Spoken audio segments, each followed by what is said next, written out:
Welcome back. Chidebere Eziani. She's in the studio. Chidebere, good morning and Happy New Year to you. Good morning. Happy New Year. It's a pleasure to be here. Yeah, thank you for coming. All right. Well, we started with the China Eagles list, right? Obviously, I mean, when obviously. we saw it, yeah, we expected the names we saw. I think I love what Yusuf does this time.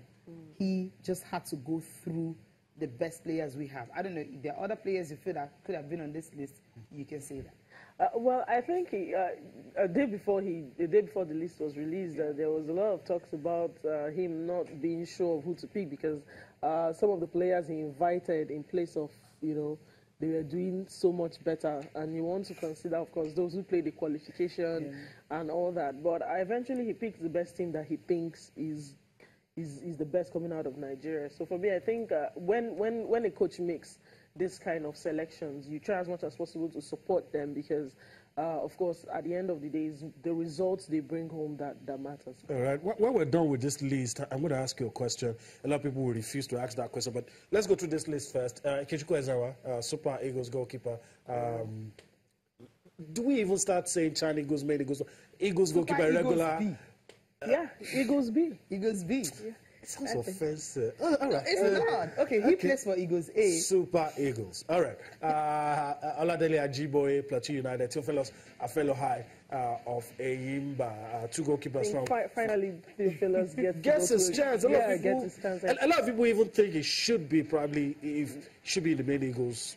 See some other keepers plying their trade on the domestic scene there. And if you want to look at performances, Theophilus should be there. Ozaz Okoro from Rangers, Daniel James from Plateau United, Kalu Oji Okagboe from Rangers International. You have Udo from Eyimba. You have Abdullahi Musa from Wiki Tourist.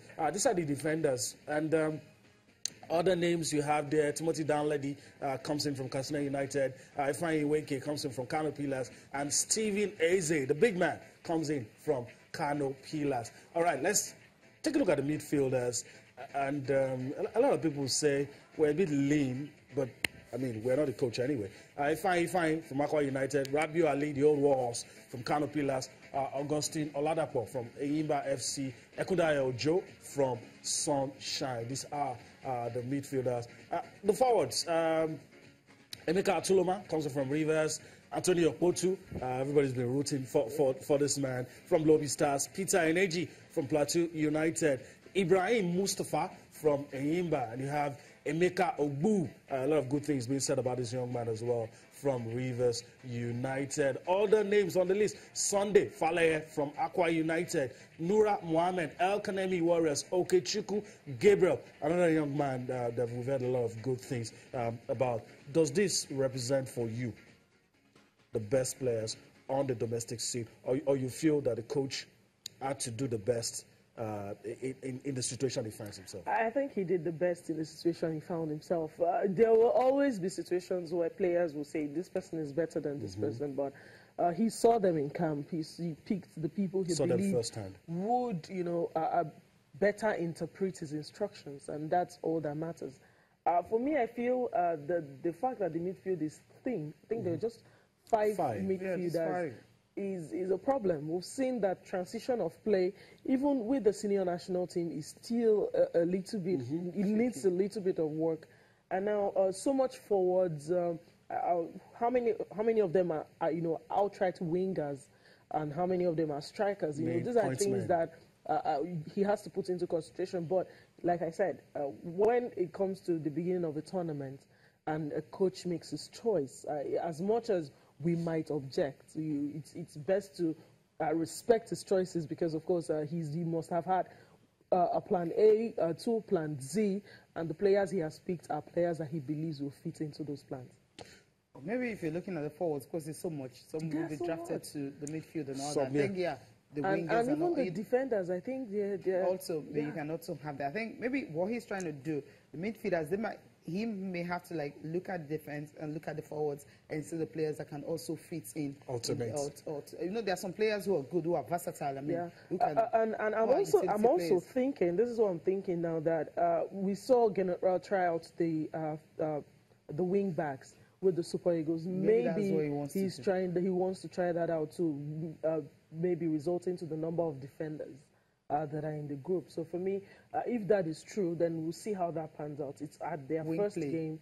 That we'll see, the issue of creativity, do you have a problem with that as well? Last time I helped with Sunday Olise, and you tried a combination of players. There was just, the attack was okay, scoring goals, but the midfield, I think, you know, now we have another hold walls, Rabiu Ali. You're looking, oh, can his legs carry him? The other time, I think it was in Benegbu, when the Olise. So, you know, in that area, of course, I agree with you that we can't question a coach's decision. Is there, so the players first time. But does that worry you a little? The fact that there are just 5 of them, yes, because I can bet you maybe 4 of them are even defensive midfielders. So it might only be Rabiu. Just Rabiu Ali. I think the man who, another unfortunate man who can't seem to get into the national team is the man from MFM, Onoa. I think he's a creative midfielder, and let's see how it pans out. Would probably have been a perfect fit for this team. Perfect fit. If I can also do his base. Okay, but you need 2 creative midfielders, you know, that's not fun. So I think I don't want to come out and be all critical about maybe he has his plans. For you to have over 10 forwards and 10 defenders, there must be a plan towards that. So let's see how it pans out. I really cannot You're not explain. With the list, right? I'm not comfortable with it because I believe the midfield is the core of every team. Is the core of every team, and you need midfielders. We've been complaining about transition in play. We saw them in their qualifying games. We saw them again in the final of the game against Ghana, and how ineffective the midfield was. Because if your midfield is outplayed, then your defenders will have a lot of work on their hands. So for me, I think the midfield should be stronger, should have picked more midfielders and less strikers. Okay. The last bit from me, I don't know if Cecilia has anything to say.